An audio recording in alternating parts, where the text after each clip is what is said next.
Hello and welcome back to How to Invest for Yourself. I am Jason, and today we're going to talk a little bit more about the Velocity Banking Tracker and how it works, or at least how I do my tracking on a weekly basis, and you can do the same thing. Don't be shy to look at your budget. Don't be shy to look at your finances every single week. I think it's crucial that you think about where your money's going, how you're spending it, and if you're trying to pay off debt, you gotta look at your numbers. So in this scenario that we started in the previous video of Velocity Banking weekly numbers, we're going to continue with this same guy, and we're going to see how long it would take for him to get completely debt-free, paying off all of his debts. We're looking at $103,000. How long do you think it would take for him to pay off his debts? So if I were to create this scenario for my own finances, this is exactly how I would lay it out. I lay out my income, lay out my debts, lay out my expenses, and see if I have any positive cash flow or any debt, credit card or something that I could use to free up a large chunk of money right off the bat if I start doing Velocity Banking. So in this case, we're looking at his Visa MasterCard because his Visa MasterCard had a credit limit of $15,000, but he only had put a balance on it of $12,000. And he could also tie his Visa or link his Visa to his checking account as an overdraft protection. That's a very crucial role in this scenario. So not everybody's scenario is the same, but in most cases, most of us already have credit cards. And if you just make a call to your bank, your credit union, and say, hey, I have your credit union credit card.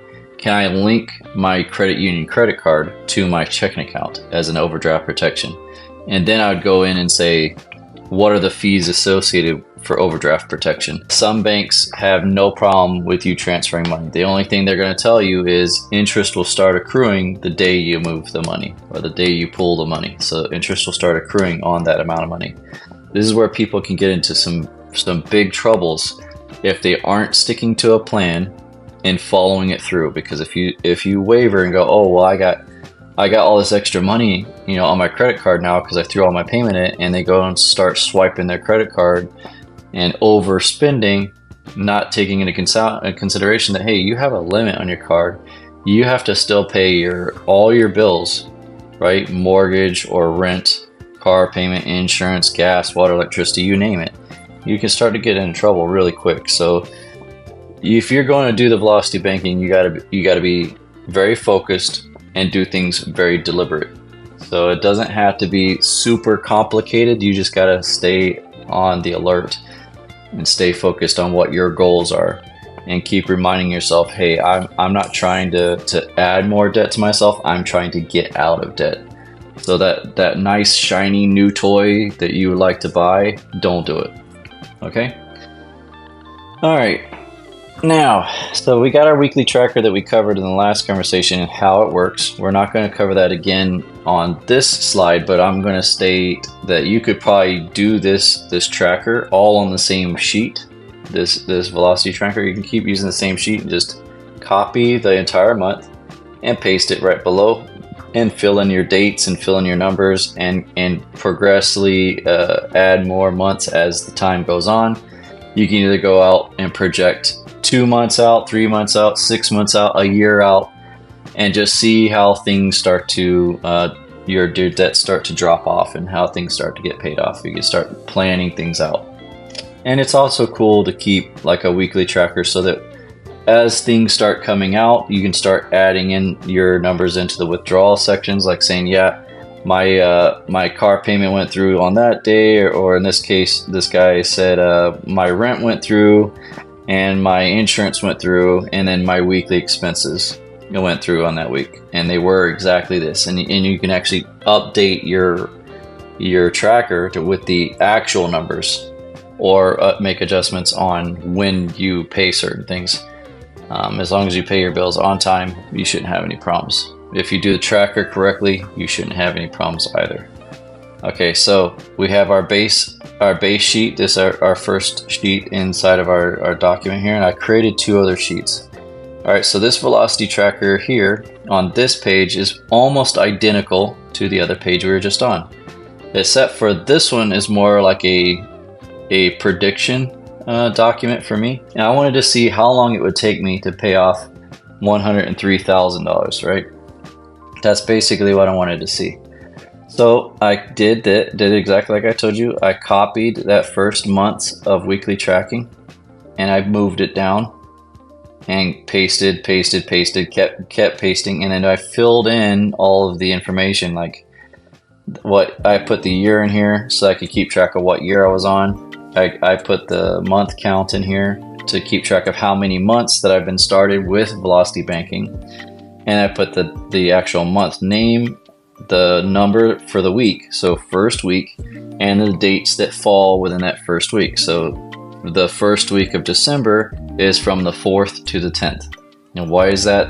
Because most of the days that fell in November, most of those days for that last week fell into November, and there was only 3 days carried over into December. So I added that 5th week into November. All right, so that's why the numbers are the way they are, and I suggest that you do the same thing. So it's easy to keep track of your weeks and just put them in the appropriate months. So for example, the division would be there's 7 days in every single week. We start on Monday, we end on Sunday, and we start all over again. Okay, so if in this case from the 27th to the 3rd, you have the 27th, 28th, 29th, 30, that's 4 days, and then you have 3 more days to make it to the 3rd. Which is greater, the 4 days in November or the 3 days in December? Well, obviously the 4 days in November is greater than the 3 days in December, so that week falls into November. November had 4 days, 5th week of November. All right, so with that math put aside, we're going to continue to do all of our calculations because we wanted him to pay off his Visa card. So we put in all the numbers as they're seen, and I copied over all these debts and things like that and listed them by date on the side over here. So I have the 1st, the 4th, the 7th, the 9th, 12th, 15th. These are the due dates for when the payments come out. So rent comes out on the 1st. What was the 4th? The 4th is his insurance for 120, and so on and so on. I put the every week number in here for 245. All I did was just add up all these numbers and came up with 245. All right, so we did that to make it super simple, and I kept it aligned with that month. So all I do is just copy paste. It's really not that complicated. You can do this on a piece of paper. You don't have to do Excel. You don't have to do anything super complicated. This can be easily done with a piece of paper, a pen and a calculator, or a pencil and a calculator, and you can do this exact same thing. Or get you a little journal and draw yourself out a little budget. Write out all your expenses, all your debts, all your income. Okay, so his annual salary is pretty good. He's making $130,000 before taxes, so he's not doing too bad. He's not doing too bad at all. All right, anyways, back to what we're talking about here. So I continue to pursue him paying off his credit card. So if you notice in here, his credit card payment, which would be on the 15th right here on the 15th, is $200. And if you look at my list, there is a payment on the 15th, but that's not $200. It's $25. That is because we're talking about this payment right here, his subscriptions. All right, so it's not in there. The reason why it's not in there is because we satisfy that minimum due every single week or every other week, because we're throwing 100% of our paycheck into that line of credit, and we're using that line of credit that is linked to our checking account.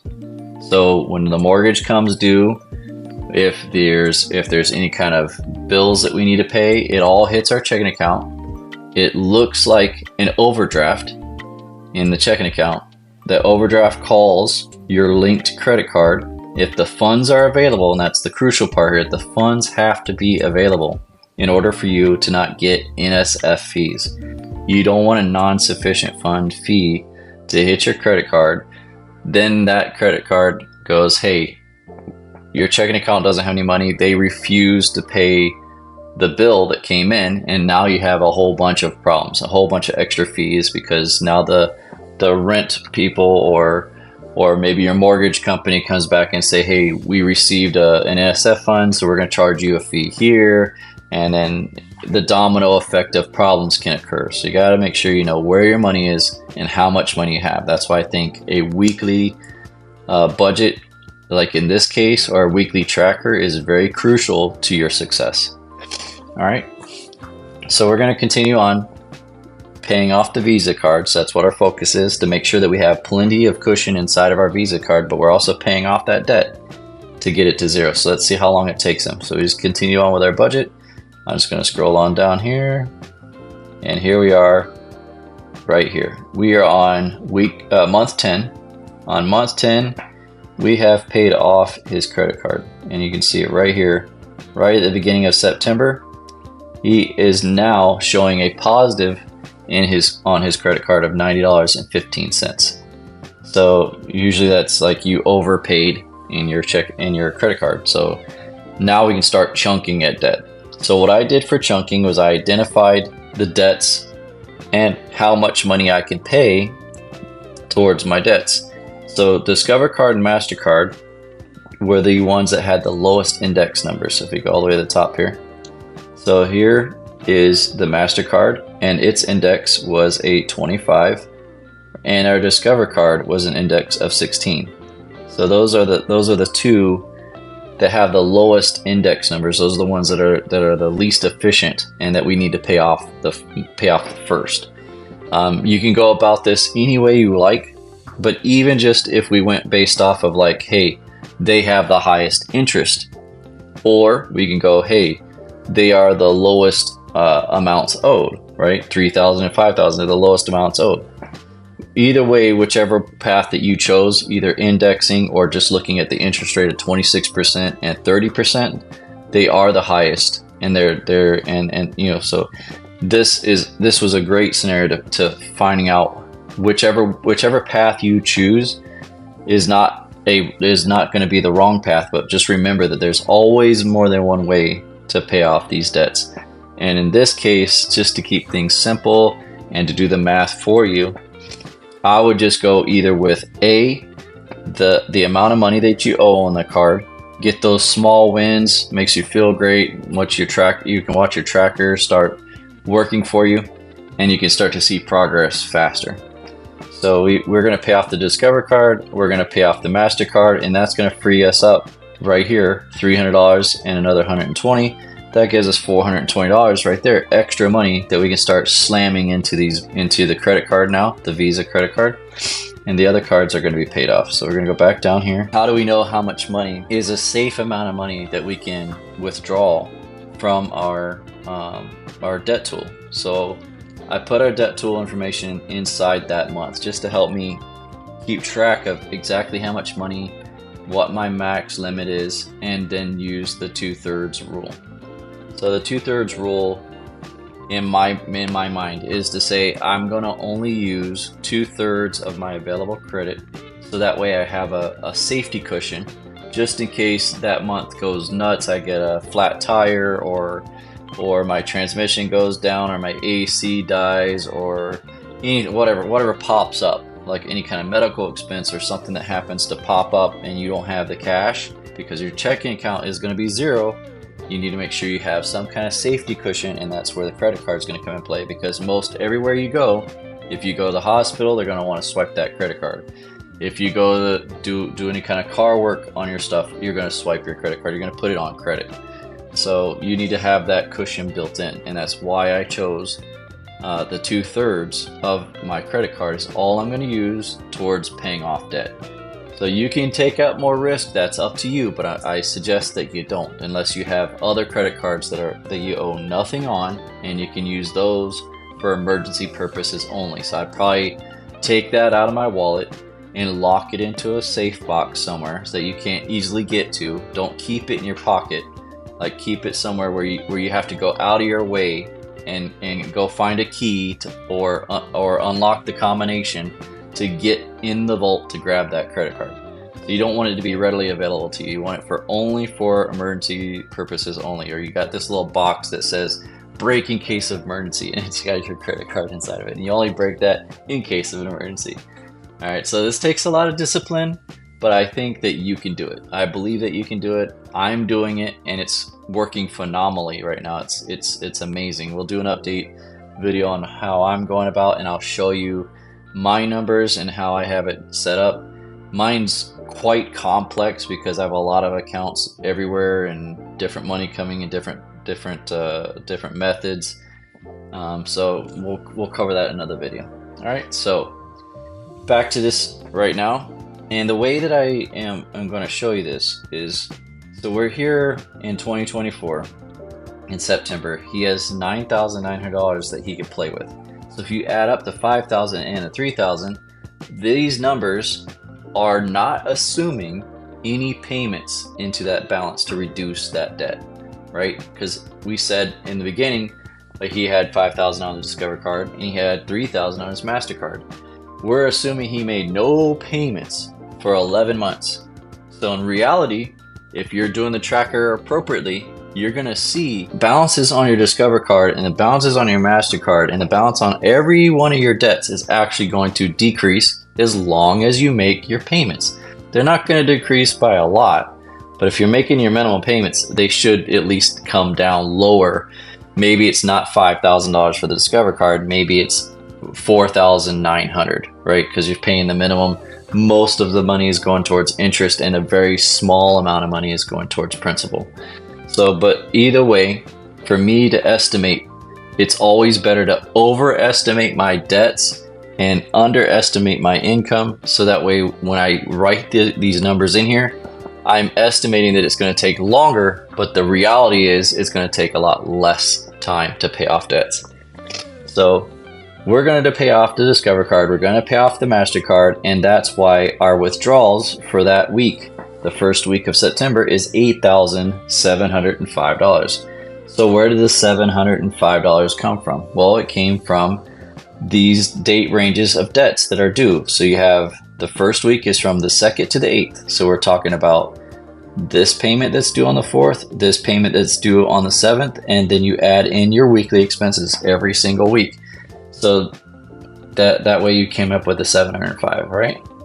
There's no interest charged on that week because the credit card due date or the closing statement date is the 15th in this case, in this scenario. So you need to know what your statement close date is, or well, I think it's called just statement close date. You can look at your bank statement and it may have a different terminology in there, but it's the end of the billing cycle or the statement closing date. That's what the date is that they charge all the interest to your card or based on your bill. Okay, that's the interest that's being charged. So in this case, it's the 15th, which is the next week, and you can see right here, this is why I start adding in the interest. So I overestimated his interest because the reality is he isn't going to have $8,000 on his credit card or $8,700 on his credit card sitting there for a full month, right? It's not even going to be sitting there for maybe 15 days. So let's say he did it right there on the 2nd. He did it on the 2nd of the month or the 1st of the month, and he put in that money. He's only been paying interest on that for 15 days. So it's not going to be 8,000 times 20% divided by 12. It's going to be a lot less. So just to overestimate, and that's why I put this big old huge asterisk near here, is to show that I used actually this higher number on that week. So I said, his balance on that credit card at the time of his closing date on the 15th was $8,614.85. Okay, so that's where that came from. All right, so we keep doing the velocity banking way, where we throw in our 100% of our income, we make our payments. So there was no paycheck on the 2nd week. You can see it's 0 there. We did all his withdrawals. So his withdrawal dates was from the 9th to the 15th. So on the 9th, it was $50, and on the 12th, it was $200, and on the 15th, it was $50, and we got to add in our weekly, which is our gas and our groceries and whatnot.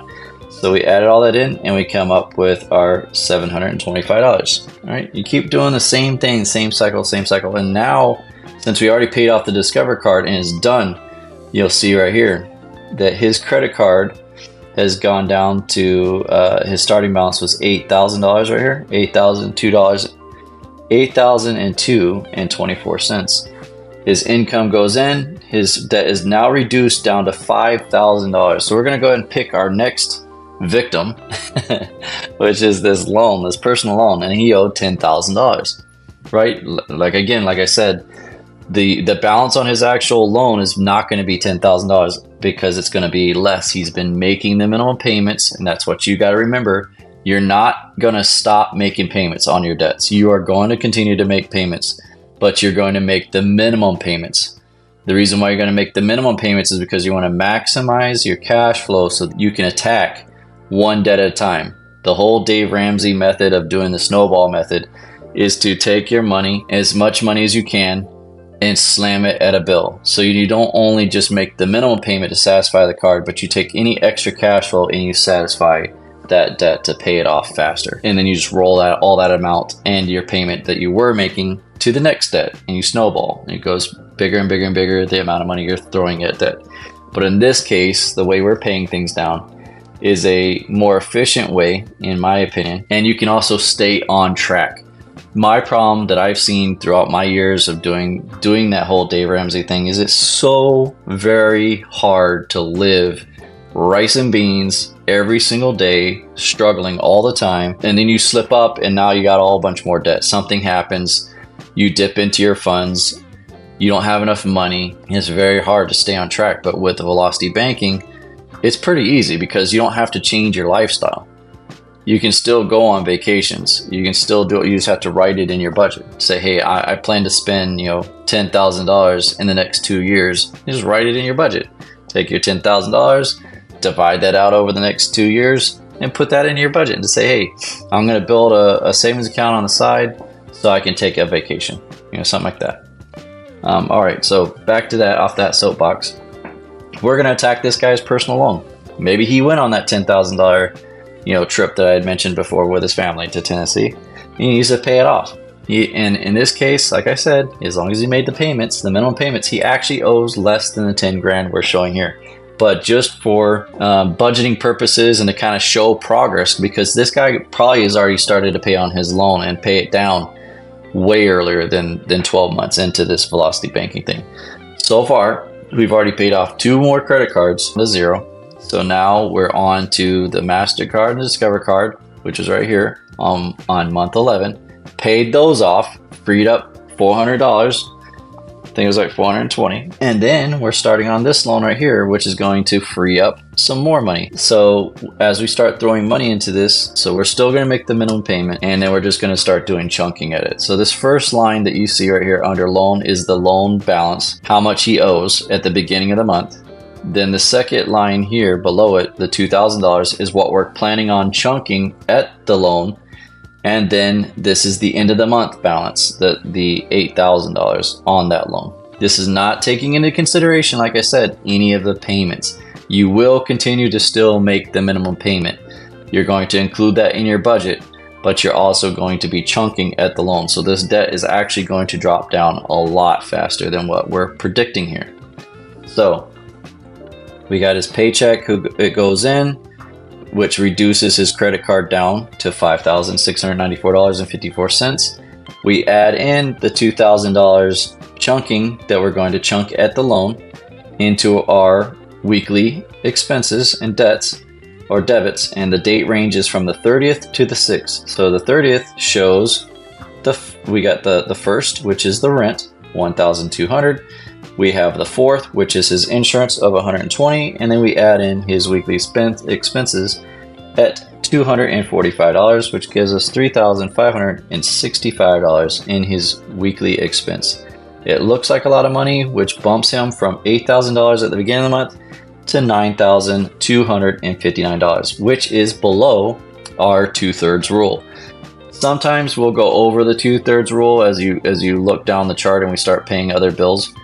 But it's not by much. So we have a little bit of a play right there because we're actually freeing up more money faster. But we're going to be paying off the debt still. You're going to still see we're going to be making some major dents in paying off this guy's debt. So I did a strike through option over here on the 18th, right? The 18th and the 29th. That was the MasterCard and the Discover card right here. So that way we can see we don't have those debts anymore. So we don't need to count it in our calendar like this guy right here on the 18th would be right there on week 3. So we didn't have to pay the 120. It's not going to be counted in my budget here. See how I have it on the side? It shows the 15th. That's within that range. The 20th is in that range. And then we have our weekly expenses, $245. Okay, so that's how that works. Of course, on the 15th, it fell on that week 3, so we charged interest.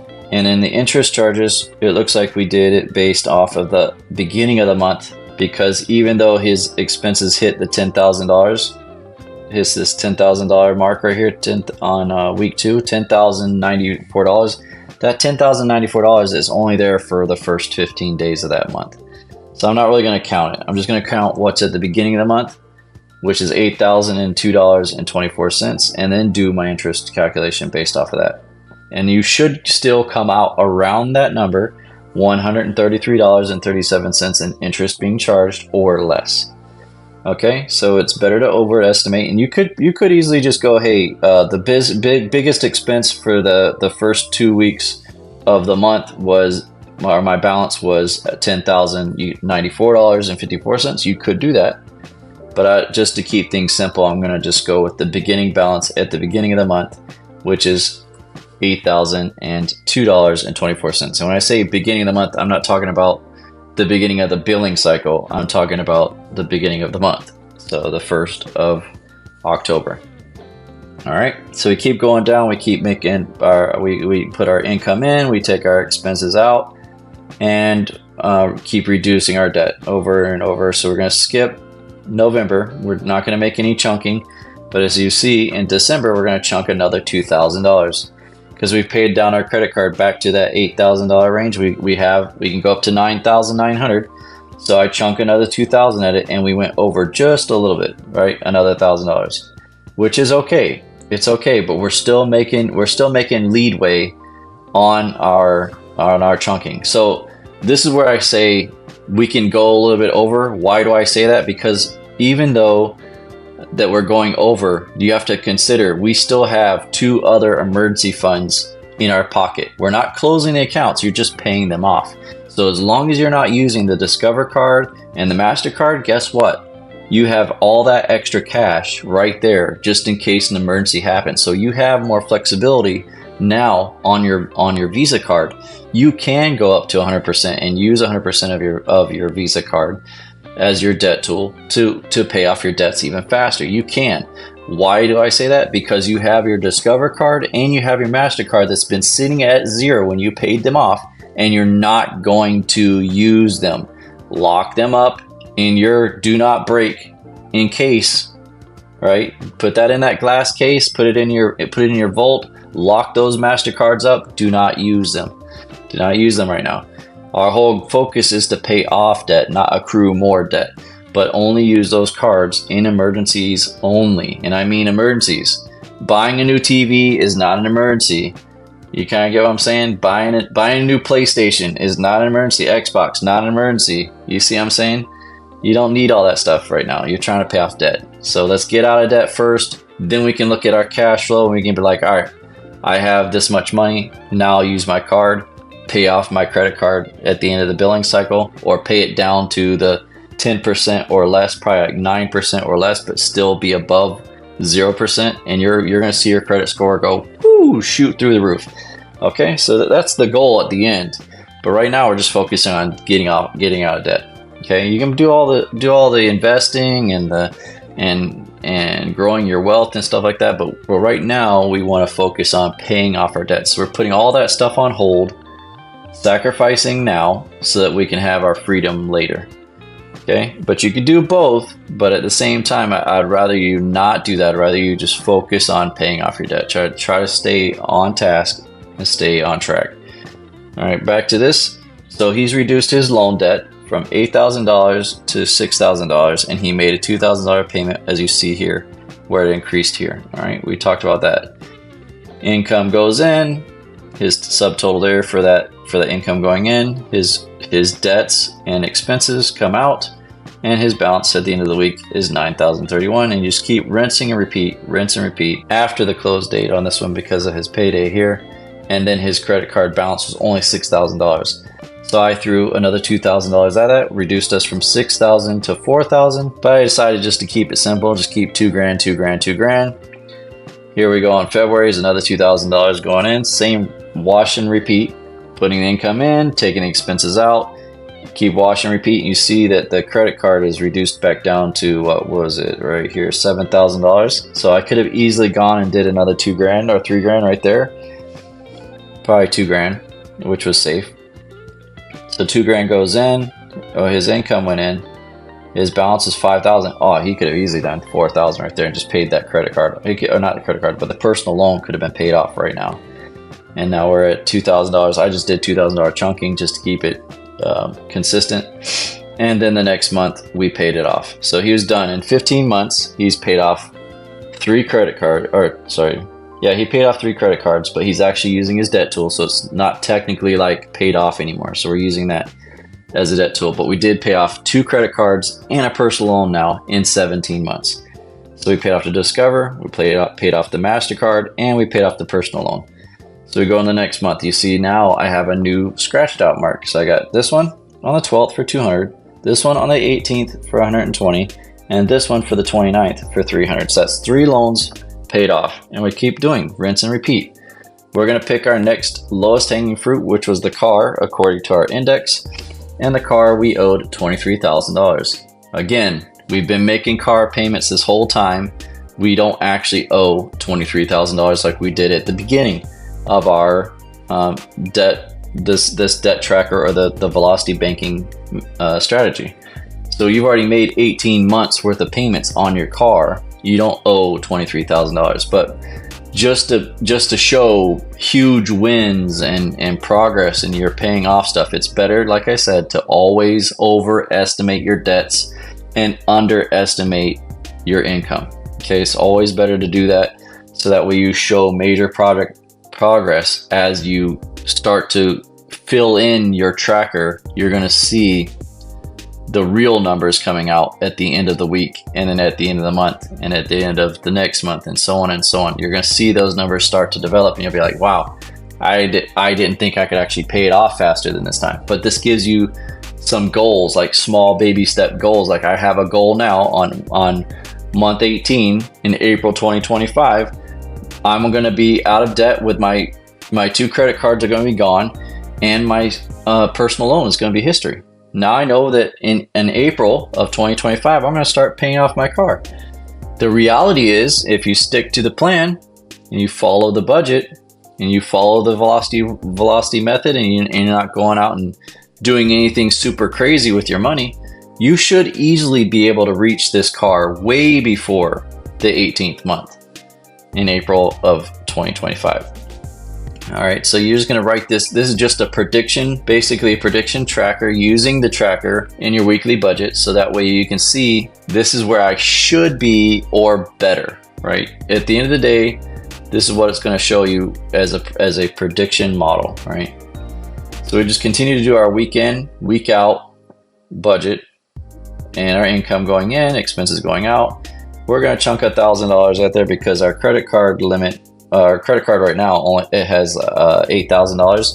We didn't want to go over the $9,900. We could easily, but we're sticking with the 2/3 rule. So we're going to stick with the 2/3 rules here, and we're staying under the 66%, which gives us our balance of $9,327.41, which is under our $9,900 limit that we set for ourselves. Okay. So we keep doing the rinse and repeat over and over, and now you see the next month we're able to pay another $1,000. The next month we pay another $1,000, and now we've reduced our debt on our credit card from $8,000. We got paid, and now our subtotal is $6,000. So we're going to do a bigger chunk because we can see we have a cushion here. from $6,000 to $9,000, 900. We can do $3,000. We can do a $3,000 payment. That puts us at $9,000 with all of our expenses added in there. $9,384 for that week. Not too bad. But you see there's no payday here, so your balance does climb a little bit, but you're not super worried about it. You're not that worried about 10,000. All right, 10,800. Your balance is still 15,000 on your Visa. Who knows what your maximum limit is on the Discover card or the MasterCard? You still have those in your lockbox, nice and safe, in your break in case box. So we're doing good. And you start to see now every single month we're starting to chunk at our debts. The car, 22 months in. Another one here for 1,000. Another one here for 2,000, another one for 3,000, another one for 1,000. You just fluctuate based on, see how he had a $10,000 balance here. He's like, well, I don't know if I have that much money to play with, but I still want to make a chunk payment at my car. Let's see, I added my paycheck in. I have $8,000 total on my credit card. All right, I'm going to do it.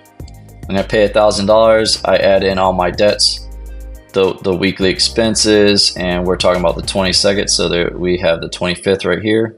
So we don't have much debt going into that week. So it looks like we could just do this and this plus the 1,000, and that gives us the $1,305 for that week. All right, so we chunk at 1,000, brings our total back up to 9,600, still below our 2/3. We do go up a little bit here.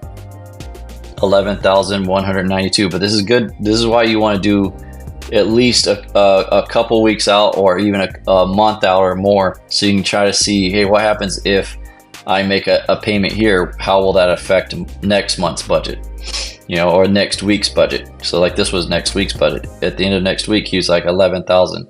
So what happened if I go, you know what, I'm going to use 100% of my card, whatever's available on it, and chunk $8,322.54 minus 15 was at like 7,000 something, maybe a little less, 6,600.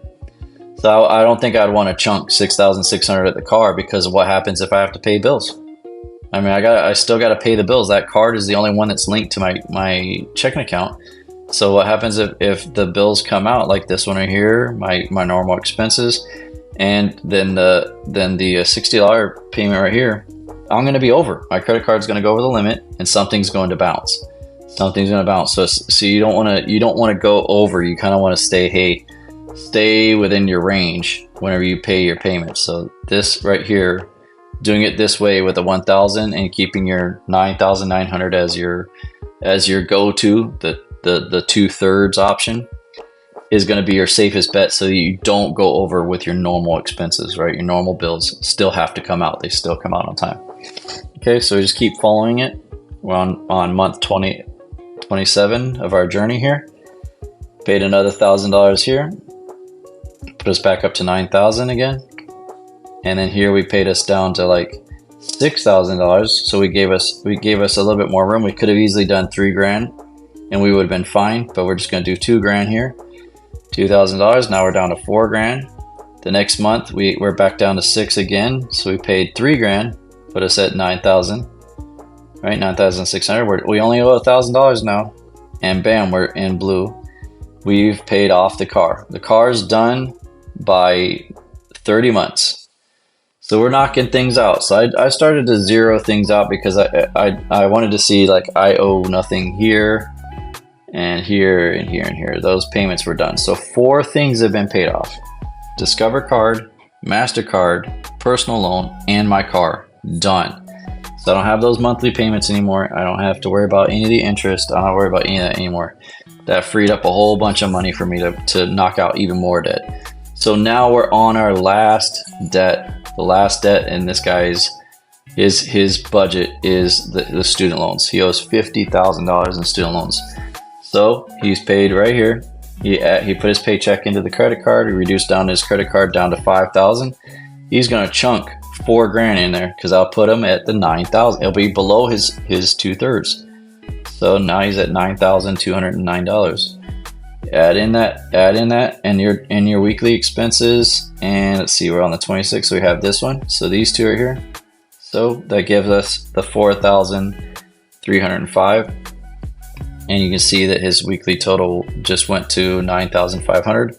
It does bump up here because he didn't get paid the following week, right?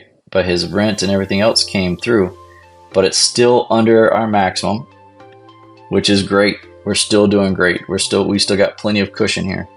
So we're gonna start chunking at the car. So we did 4,000 there on May, and then in June we did $2,000. In July we did 1,000. In August we did 3,000. In September we did 2,000. October we did 2,000. November we did 2,000. December we did 2,000. You see how every month we're chunking now. $3,000 there, 2,000 here.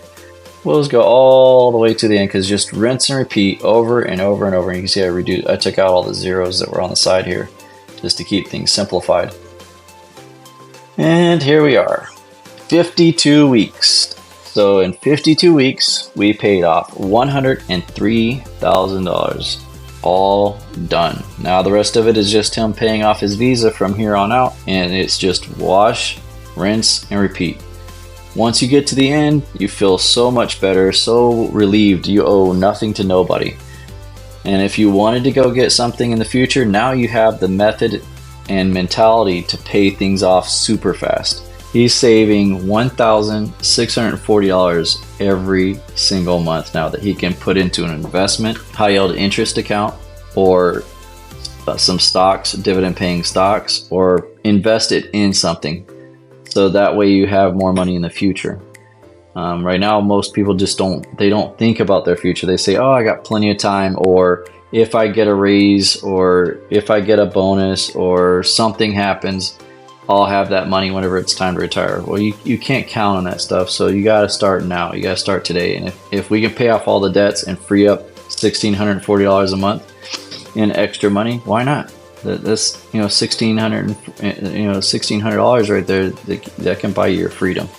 That can get you to retire early. You can reach fire. All right, so that's it for this. I think the video has gone way too long. Thanks for joining. I hope if you guys have any questions, comments, concerns, please leave them below. I'll do my best to answer any questions that you have. If there's a scenario that you would like me to run through, I can run the numbers for you, and we can figure out a solution for you. Most of the stuff that you guys can do on your own, it's not really all that complicated. Just remember to keep it simple, and then just keep it stupid simple. And now we're not talking about your intelligence, we're talking about how to keep things like so simple that you just like don't have to think about it. You just do it. You just do it, and you'll see things just start reducing in debt. You'll pay things off faster. You'll be much happier. Until next time, take care, guys.